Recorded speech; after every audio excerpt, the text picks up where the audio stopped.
right now. Pittsburgh's best sports show is about to begin. Call us or tweet us. We've got things to talk about on the Ireland Contracting Nightly Sports Call. Good evening, everyone, and welcome inside the Fan Cave. This is the Ireland Contracting Nightly Sports Call. 412-575-2600. That is the number of the Bordas and Bordas hotline. You can hook it up, call us, let us know what you think about all the events that have taken place here. Many of them sad, of course, surrounding what's happened with Damar Hamlin, but also the Steelers in general and some of the other aspects of Pittsburgh sports, which tonight include the Pitt Panther basketball team, which we'll talk about.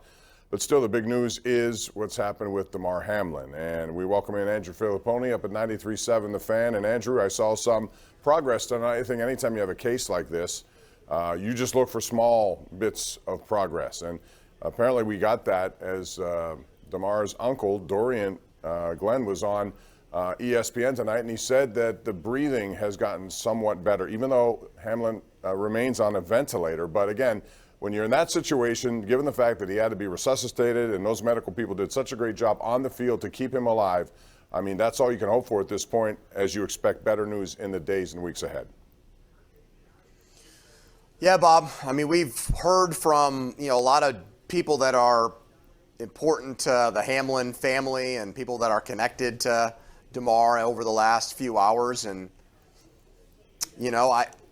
I still really am at a loss for words, even though we're paid to talk about this stuff, because I had never seen anything like that in a game. People are bringing up what happened to him 20 years ago in the NHL playoffs, but when Chris Pronger was stretchered off the ice, he was moving around. We saw that. I mean, there was the initial hysteria or fear that something horrible had happened to him when he took that puck to the chest.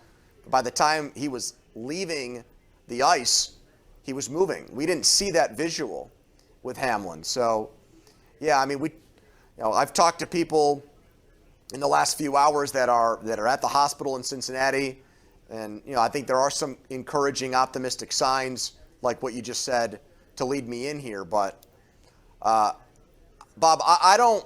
I watched your sports report bringing me up here.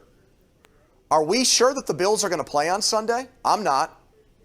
No, I think that's a good question to ask. And you wonder, are they going to be even in the right mind to do it?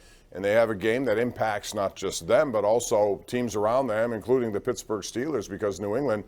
And then I wonder about the game that may not be resumed unless they extend the season and move back to playoffs. There's so many moving parts here, Andrew, but listen, after watching some of the interviews with some of the Bills players today, clearly still very emotional.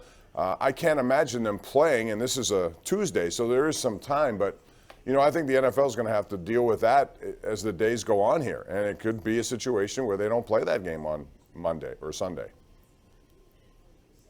Yeah, and then it brings into question, what do you do from there?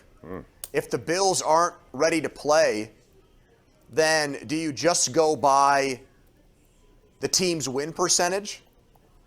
Do you, then New England, their season, they're done at 8-8. So they would be, I guess, eliminated from the playoffs. We have to be sensitive to what's going on with Damar Hamlin, and obviously that is the number one concern. His health, his care, all of those things. But these kind of conversations that are coming up out of this have to be, the NFL isn't on pause. You heard Mike Tomlin talk today. Bob, what did he talk for, 30 minutes? 28 or 29 minutes of that were about a game on Sunday. He's still proceeding business as usual, and that's, until otherwise, I think that's what the rest of the NFL will do. But do you never make up that game? Do you push the season back a week and then just have a Sunday